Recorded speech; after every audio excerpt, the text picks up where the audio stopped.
Yeah. This ain't just talk. This ain't train.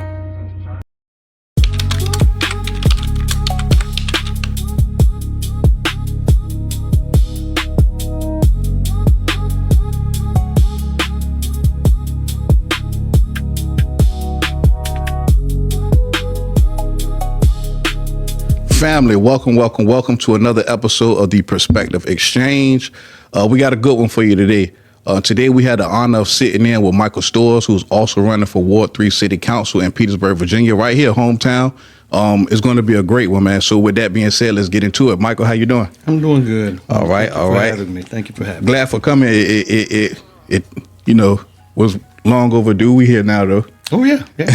I'm finally getting out there, and so people have always wanted me to be more visible. Right. So I decided to take a chance and let's do this podcast thing, which is something I'm unfamiliar with, but hopefully you'll go easy on it. How you feeling right now, though? A little nervous. A little nervous? Just a little nervous. I've never done it, so, be patient with me. Right.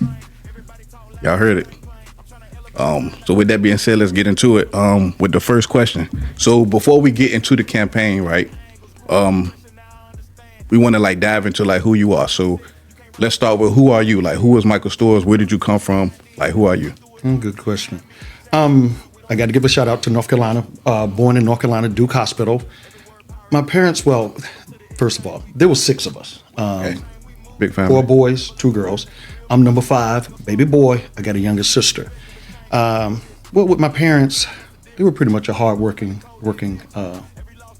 We kind of were like the Huxtables. Even though we were poor, but we didn't know it, because my parents made sure that we had what we needed. Right. And for that, I'm thankful for. And being that number 5, that's an intricate position to be in, because you have to find yourself. And I was a very timid little kid, but being in that family, I had to learn how to speak up for myself, learn to be seen and be heard. But what it did teach me, in a family that size, was community. You kind of got your own little village there, and it taught me to appreciate it, to love it, and to protect it. And that's kind of the way I was raised. Okay, that's interesting. Especially, you wasn't quite the baby boy, but you was right there. So yeah. So you had to learn survival. Right. Survival. And really it placed something in me that helps me now. When you're at that age, you have to learn to fend for yourself. Right. But in doing so, you learn to advocate for others, or you learn to protect others. And I think that carried over with me as an adult, to learn to protect myself and that need to protect others or advocate for others. Got you. So advocacy started young. Oh yeah, absolutely, right. Absolutely. And with that, right, growing up as being one of 6 kids, right, which mean, of course, you're gonna have to learn how to share. You had to become acclimated with that, as well as learning how to get your voice out there, because it's a lot. It's 6 of y'all, yeah. So it's how do you make your voice stand out? So with that being said, how did that environment shape your ability to different perspectives? Well, each sibling in the family has a different personality, right? Including mom and dad, right? And growing up in that environment with that many personalities, and you still have to deal with your surroundings. Mm-hmm. So you're dealing with the personalities that you work with, those you love. It just kind of guided my perspective on how I want to deal with people, want to listen to them, and be curious about them, so right. that I'm just not hearing what they're saying. I'm actively listening. Got you. And originally you from Carolina? Yes, sir. So when did you come to Petersburg? Oh, wow. Petersburg, came here, good old Petersburg, in 2018. And actually I fell in love with this city. When I came, I started off in Richmond. Okay. And then I moved up to DC, where I met my spouse, and we were looking for somewhere to move. So it was a lot of uncertainty. So I came to Petersburg, and it gives you that hometown feel, kind of like Mayberry. So outside of your work and politics, what is a local Petersburg spot, diner, a park, or a shop, where neighbors are most likely to run into you, living your life, just being Michael Storrs. Living my best life, huh? Well, for me, when I first moved here, or we first moved here, it used to be not Wabi Sabi's, but that was another good spot. Right. Raging Cajun, great place. Used to frequent it all the time on the weekends, but unfortunately they closed. Now for me, the best place, now it's a little secret, best place, a little secret spot here in Petersburg, my yard. I spent a lot of time. You got there. a nice yard, though.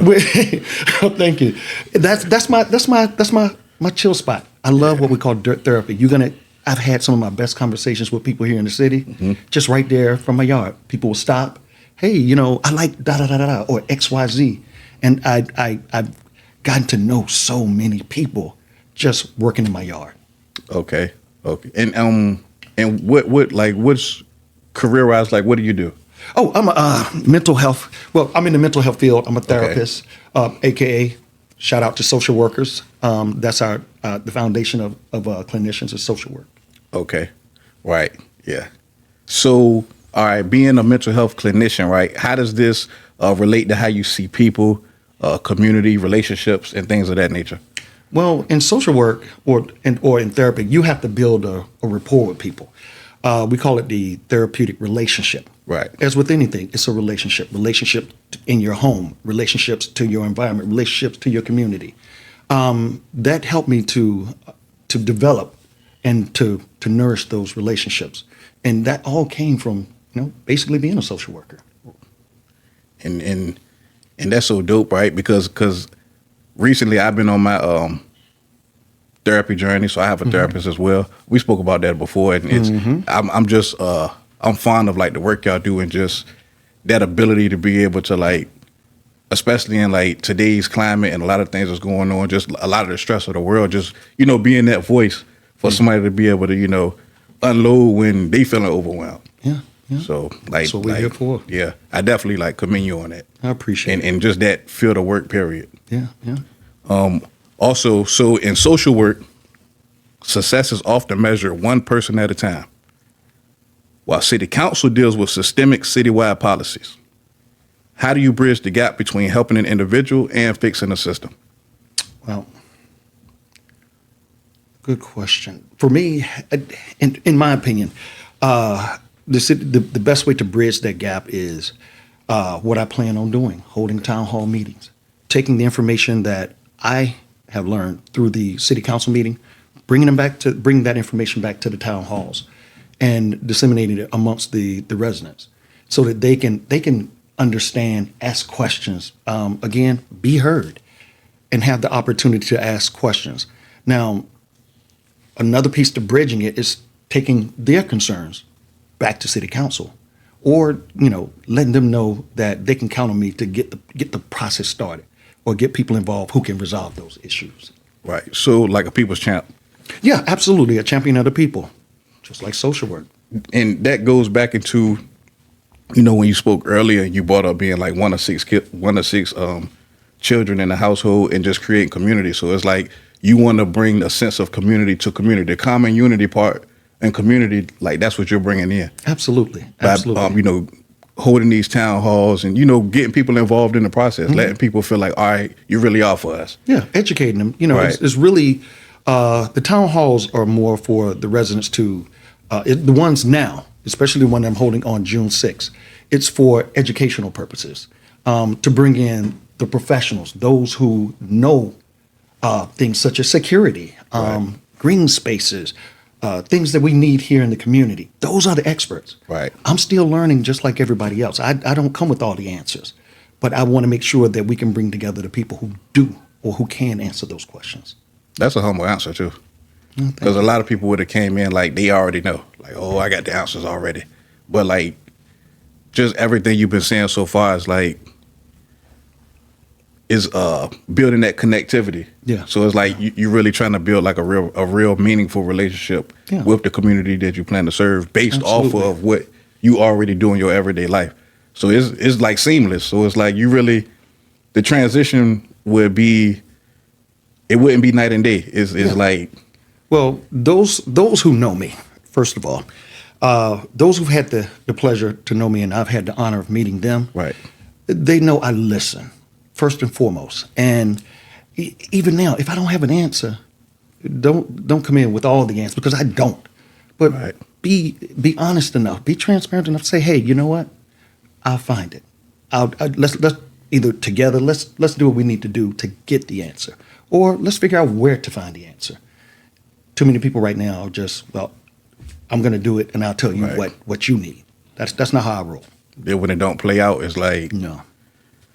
so yeah, most definitely.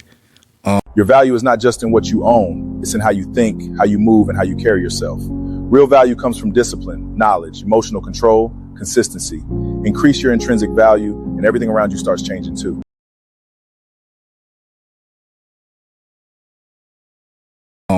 So next I want to get into mental health professionals are trained to notice things that others miss, like underlying stress, burnout, or quiet resilience. What is a hidden strength you see in the people of Ward 3 that the current city leadership is overlooking? Well, it's in that question, the quiet resilience. People in Petersburg, or the residents of Petersburg, and more so my ward, Ward 3, they've stood by and through the thick and the thin here in Petersburg, and they haven't given up on this city. Yes, they've done it quietly, but I want to get them out of that quiet space. Make them start to become more active. Right. Because what I'm trying to do is a movement, not just an election. And I want to get people involved, get them stirred up. And the best way to do it, is taking things right to them. Right. That's like a move, looking at it from that perspective of like you created a movement. Like we back to common unity or community. Like that's getting the people involved. Movement suggests bringing the people in and letting everybody be heard. Yeah. Like that's definitely commendable. So can you share a story from a time in like your clinical work where you felt like the system failed somebody, or was boxed in, and what was something you had to do where you had to think outside the box to be able to accommodate? Well, in one of my roles, I was a housing specialist, and the goal is to find housing for veterans. Okay. Veterans who experience homelessness due to various reasons, alcoholism, mental health. There was a young man who came to our office, and my role: get your housing, get you off the street. Right. Well, one caveat he had was a $5,000 check that he could not cash. Now when he comes to our office, the problem with that is you got $5,000. Our policy is you got $5,000, you're not homeless. You can afford housing. Gotcha. But he had no ID, no identification, no residency. So he's just a cycle. He can't get nowhere. So what I ended up doing was to go outside, my level or my role to help him. I went to an agency that worked with veterans to let them use their facilities for computers, job search, and things like that. And the director there, I got her to, we talked in to try to convince her that he's a good guy. He's just in a bad way. And so what she ended up doing was she allowed him to use the facility's address. Gotcha. And I'd already done my homework and realized that the major thing that he was missing was an ID and a birth certificate. And to get that ball rolling, you needed $25 or $24. Now, I'm only going to go but so far because I need a job. But still, I will go above and beyond. And so what I did was I talked to the young lady, and she offered the $24.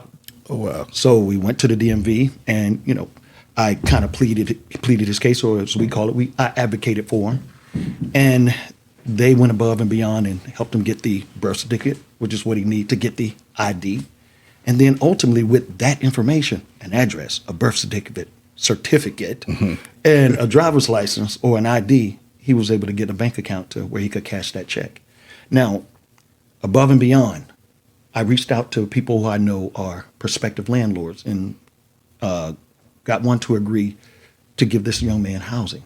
So not only did he get the things that he needed, he is now happy to say in safe housing, and he got the check cashed.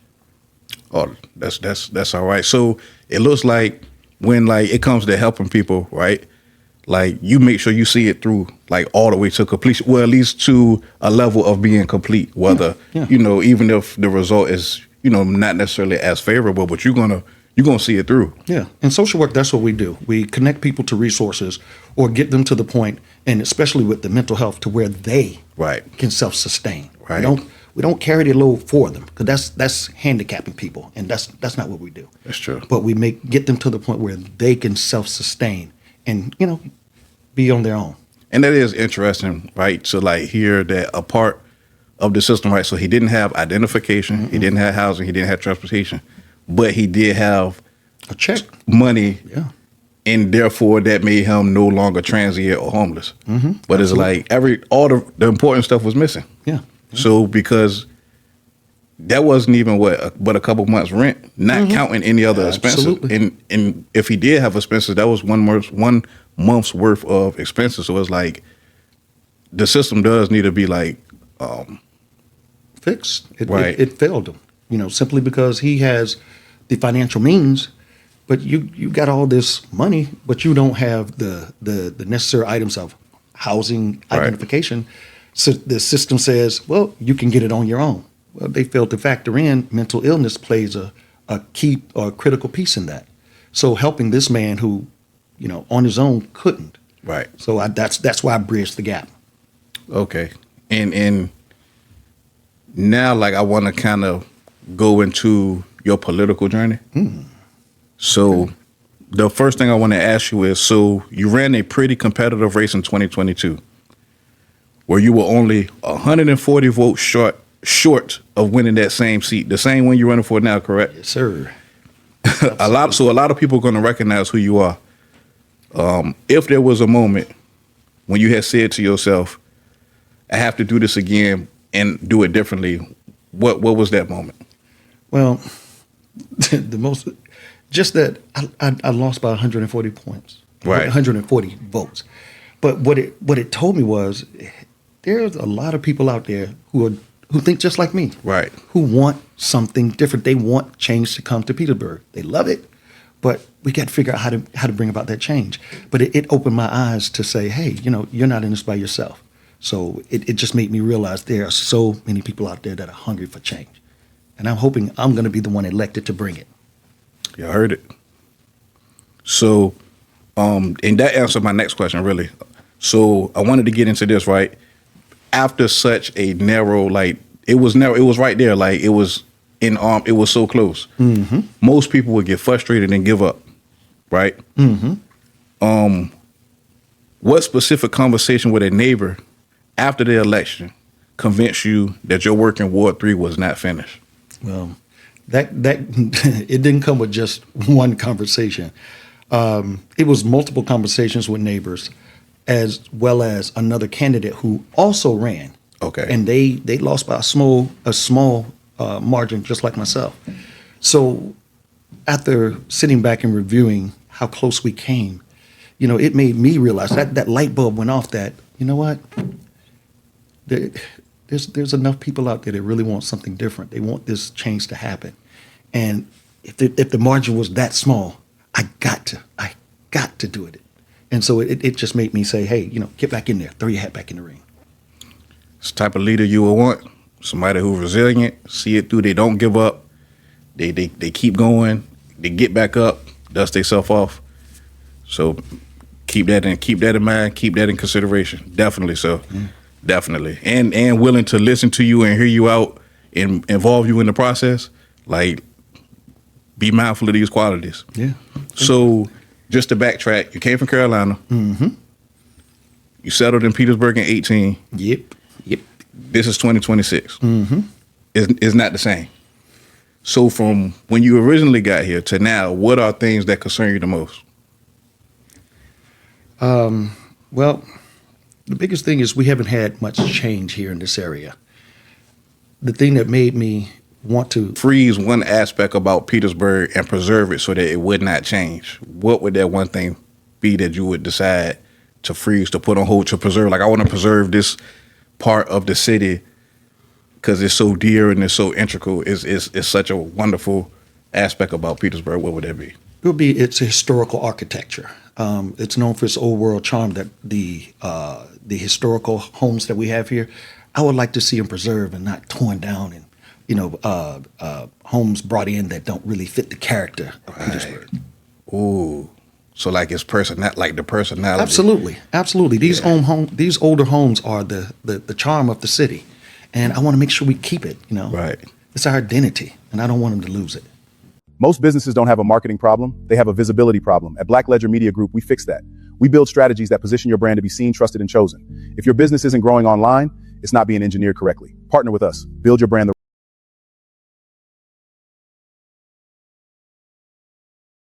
That's important. Identity. Oh, absolutely. And speaking of that, right? So I see online a lot. Like I see you beat the street up. Like you feet to the floor. Tear it down.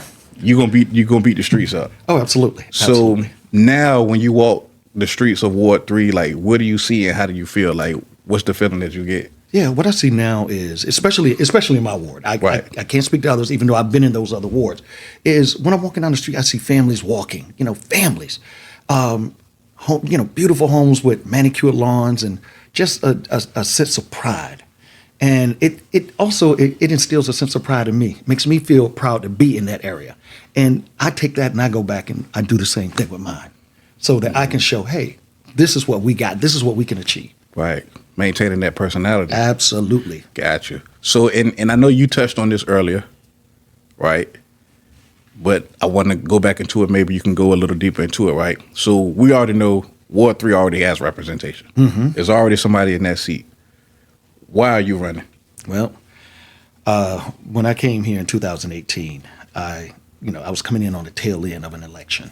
But after being here for a while and seeing not much has changed, it made me decide, you know what, I got to get in here. I don't want to sit on the sidelines and just be mad looking at the TV or looking at these town hall meetings and the city council meetings and just being mad. I want to do something about it. So next thing, I realized, I'm here deciding to run for a race that I've never run before. So that's kind of what would make me different. And two, I want to make sure I'm dedicated to this ward. Here to show up, show out for this ward, and be nothing but this ward. Dedication is going to take a chunk of your time. So like, what? Oh, I've carved out that space. I've heard, in walking, I've heard people say, well, you're not here all the time. And, we need somebody who's going to be here full time. But right now you don't have a person in that seat that's full time. They're splitting the role. So they're in that role part time. Gotcha. Me, the good thing about my work is I can make my schedule the way I want it. I have the autonomy to do that. So when people say, well, you're not here. Well, apparently you don't see me on Johnson Road picking up trash on the weekends. Right. Apparently you don't see me cutting the grass on the weekday. Apparently you don't see me showing up outside on the weekday. So to that, I just say, drive through the city the way I do. Right. And I promise you'll see me. I'm about to say if they don't see you, they're not out there. Exactly. Because you're gonna beat the streets. Yes, you sir. beat the ground up. And you're gonna see me at your doors. Right. Because this election, I'm gonna be knocking. I am going. Pardon my country accent. I'm going to be knocking at your door. Right. So be expecting to see me. Y'all heard it. Y'all heard it. So you emphasize full-time, right? Mm-hmm. And being a full-time representative. Mm-hmm. What is the difference between being a part-time politician and a full-time community advocate in that role of city council? That's a good question. Being there when people need you, being accessible. Okay. Right now, if anybody say that they can reach out to their city councilman, those of you who do know who that person is, see if you get a call back. See if you reach them. Hell, most people know where I'm at. They know where I live. Does he? Shots fired. So my next question is, right, if you're successful this time, what is something that the residents of Ward 3 can expect or they would notice and experience immediately? Okay. The thing that they will experience or notice immediately is I'm consistent. I started with the the monthly town hall meetings, and I plan on continuing with that. They'll see that transition from a candidate to a representative and they will see that I follow through and I'm consistent. I'm glad you brought that up, right? So, like, especially dealing with transparency, right? And transparency issues and people not feeling like they know what's going on, a community feeling like they're being ignored completely, right? So with that being said, how will your city council office change the way public information like budget decisions or city contracts flow directly into the hands of the Ward 3 residents? Oh, good question. Again, for me, as grandma used to say, kids, keep it simple, sweetie. Town hall meetings, you take the information directly from the city council meetings to the town hall, directly to the people that it affects. And you have discussions with them. You listen to what they got and how they feel about it. And then you take that information after the conversations and you go back to the council hall. But in between that, people need to understand that it's not going to wait until the next council meeting. Okay. They need to know that I'm taking that situation back and I'm working on it now. As soon as you bring it up, I'm working on it. That's the way that's my MO.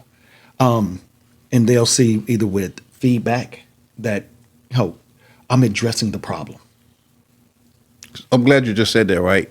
So I want to make sure I'm understanding this correctly. There's already a regular scheduled meeting. Mm-hmm. Yep. And you're going to have additional meetings after the meetings on your own time. Like these, Yes, sir. this isn't like mandatory. Like this is something that you're dedicating your time to do to make sure that everybody knows what's going on, has the opportunity to get the information. Yeah, and I'm glad you used that word dedicated, because that's what I want to do. Right. The city council has, to my knowledge, 2 meetings per month. And what I want to do is on my time. Okay. That's convenient with the residents, which is usually going to be on the weekends, is have an additional ward meeting where I can take the information directly from city council to the ward itself. And this way people can ask questions. Again, educating them. And I'm going to drive that in. This is a time to educate them. And also to educate me, because now I'm learning what their needs are. Right. And then I can take it back and then, do what I have to do.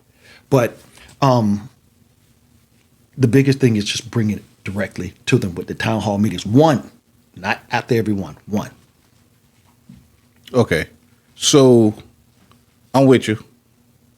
And I see that accountability and transparency are very large aspects of like your platform and the way you are planning to handle city affairs and politics when you're in that role.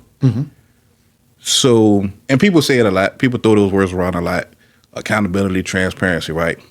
And ultimately, it's like, what do it actually mean? So for you, like in practice, what does that actually look like? Well, following through the old saying, mean what you say and say what you mean, integrity. If I say I'm going to do something, people need to be able to hold me accountable for that I'm going to do it. If I'm going to have a town hall meeting, then by golly gracious, have that town hall meeting. If I'm going to represent people and let their words be heard, I need to listen to you, really actively listen to you, and then take your issues and concerns to the council meeting. But more importantly, they need to see it's more than just words, because you said it right. Accountability and all it just becomes words that they bang on the drums around election time. But I want people to see that it's not going to be just words. I want you to watch my actions, see what I do, and then see if I follow through on it. That's what integrity and accountability means to me. Got you. And I want to let's use a situation, right? So let's say a controversial issue or topic comes before, city council, right? And this is an issue that, conflicts with your personal, your personal views. And, you get your feedback from your constituents in your ward. Like how do you plan to resolve like this type of issue that will come about of this, degree? Well, that's a simple question. And the fact that people's votes, they're the boss. I'm not. I don't go to work and tell my boss, I'm not going to do this just because it's something I don't want to do. Then I get fired. My personal views, they don't matter. Those are mine. I want to be on city council because I want to take people's views back and represent them. Gotcha. Not me. Mine don't even matter. With that being said, right, so in Ward 3 now, what is something that you hear that the residents in Ward 3 specifically might want? Like, what are you hearing? Like, what are the things that they're asking for? Well, for Ward 3, it's actually two things. They really want to be heard, but I'm going to keep it simple. They want to be heard. Gotcha. Problems can be resolved when people are listened to actively, not just let them come talk and it just goes into a vacuum. Really, really listen to them. Gotcha. And then, show them, first of all, that respect. And then let them see what that looks like in action, that you are doing something. You're taking the steps to address their problems or their concerns. Right. And you have been stressing that throughout like this entire interview. Always. I'm going to keep on saying. Right. Making sure people are being heard and, not feeling ignored. So this is the affinity between, transparency and accountability and being heard. The people actually, their best interest actually being taken into account. So that's definitely social workers and clinicians. Coming all back from that line of work, Absolutely. The way you grew up. It all influences right. how I move professionally and personally. So your life is like your life and your life work is like in complete alignment for real. Absolutely. For real. There's no incongruency there. What I say is what I do, and what I do is what I say. And I practice that. Y'all heard it. So keep these qualities and things in mind, especially, going to that booth and before you make your decisions. And I know a lot of times I get a lot of like crime reports, and it don't have to necessarily be crime, but safety in general. So safety is something that's usually on everybody's mind. So what is something that people may not know or need to know? Being a part of Ward 3 City Council, what is it that you actually will have the power to do, or the authority, or what are things that's actually within your control? Attention is the new currency, and if your brand isn't being seen, it doesn't exist. Welcome to Black Ledger Media Group. We don't just do marketing, we engineer visibility. Every click, every impression, every lead accounted for. Build your brand like it matters. Partner with us.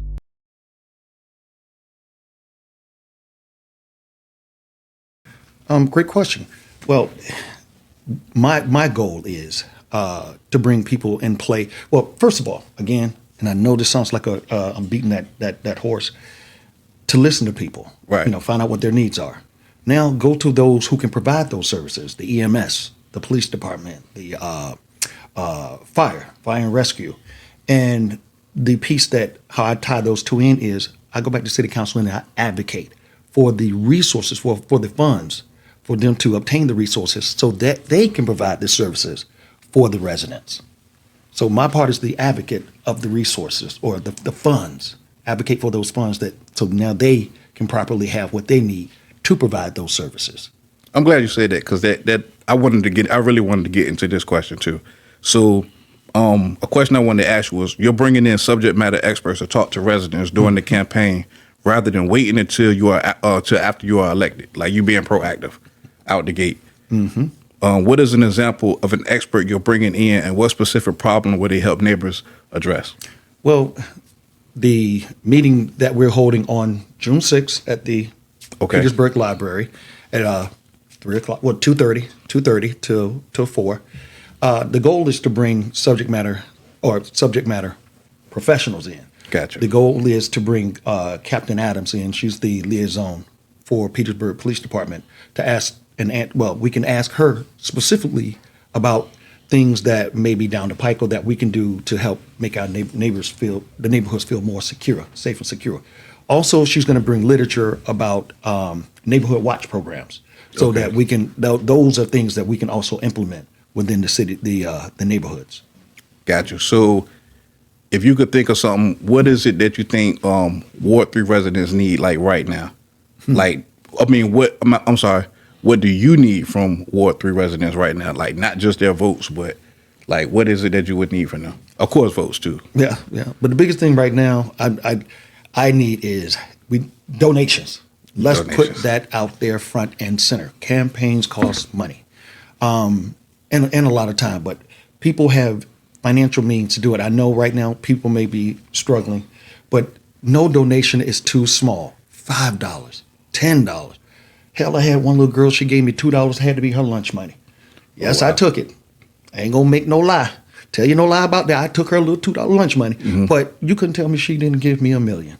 Right. But every little bit helps. $5, $10, $20, whatever you can spare. But like even still, like you like economically empower her. So like that was like a very important like life lesson for her at that type of an age. So like that was her impact. That was her contributing. Yeah, absolutely. She sees that. She sees that even at her age, at her Right, level, right. that you can make a difference. Right. And two people, even at that age, want to be part of something. That's bigger. true. That's true. Same thing like the residents of Petersburg. They want something better, and my goal is to give it to them. All right. So if you could sum up the core choice facing Ward 3 voters in November in just one sentence, what is that choice? What would be that choice? Oh, there's so many. There are so many. That one choice would be resiliency. Okay. They're very resilient. Like I mentioned earlier, they've seen the city go through some times, hard times, some good times, and they still stood by. And we this is something that we need to capitalize on, is the resiliency. And the way we do that is by respecting them, giving them a voice, making sure they're heard, advocating for them. Just the small things that we've been talking about this whole podcast. Gotcha. And for anybody that was wondering or wanted to, get in touch with you, reach out to you, support, or contribute in any type of way, where can people find you, follow your campaign, or just be connected in general? Well, there's several ways. One is our main website is www.restorepetersburg, and restore is spelled RESTORR, Petersburg.com. With that address, you can also use the Restore Petersburg and find me on Instagram, Facebook, and also it's Netlify. So just take the .com off and put Netlify, NETLIFY. And that'll. But also, what I want to make sure you guys have is there's going to be a QR code that you can scan, and that'll allow you to download the app quick and easy to your phone. And those of you who can, you can donate that way directly, or reach out to me. And also, back to that fact, they can volunteer, and that volunteer comes with the form of allow me to put a yard sign out. Gotcha. Just word of mouth, flyers, phone banking, all those type of things that help a campaign to be successful. I'm counting on you guys to help me get this, to get this over the finish line. All right, so before we go, I want to get into this last segment with you. This is the rapid fire segment. So I'm going to ask you a series of questions. For an answer, we'll set one word answers or a quick answer. Okay. All right. So first question. What's one thing people will be surprised to learn about you? That I sing. You said sing? Yeah. Okay. Ain't no Barry White though, but I can hit a note. All right. Favorite local restaurant in Petersburg? It was Raging Cajun, but right now it's Croaker Spot. Okay, Croaker Spot. Introvert or extrovert? A little bit of both. Depends on when you catch me. I'm a Gemini. Gotcha. What was your first job? McDonald's. Yeah. Yeah. All right. So what's your hidden talent? Oh wow, I got a killer green thumb. Okay. A gardener. So horticulture. Horticulture. Gotcha. One word your family would use to describe you. Trustworthy. Gotcha. Go back into all your work. Yeah. One Petersburg location that deserves more attention. Oh God, Peabody Middle School. That's the one over there on Halifax, right? Yes, sir. Yeah. Lots of attention. Who had the biggest influence on your life? Oh, thumbs down, my mom. What's one quality every leader should have? One quality. Dependable. Dependable. That's good. Finish this sentence. Petersburg deserves Better. better. Better. I give you that. Last question. If Petersburg were a person, how would you describe them in one word? I think we said it already. Resilient. Resilient. And before we sign off, I like to do a thing where, whoever the guest is, they leave the viewers and the audience with, food for thought, and I call it thought currency. So what will be your thought currency to wrap this show up? Petersburg, we need to wake up. We're a beautiful city and we have so much to offer, but people have to want more.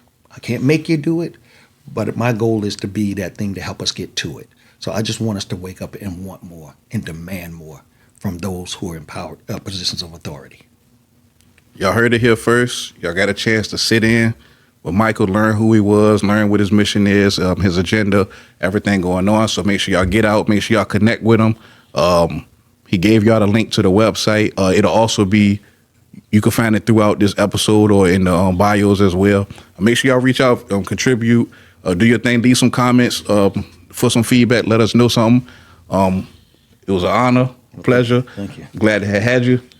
This was wonderful. Yeah, I enjoyed this conversation. Signing off, y'all. We don't talk the same, we see it different. Nah. Came up out the mud, now the vision clearer. Yeah. Every word power, every thought bigger. Welcome to the exchange, we think rich.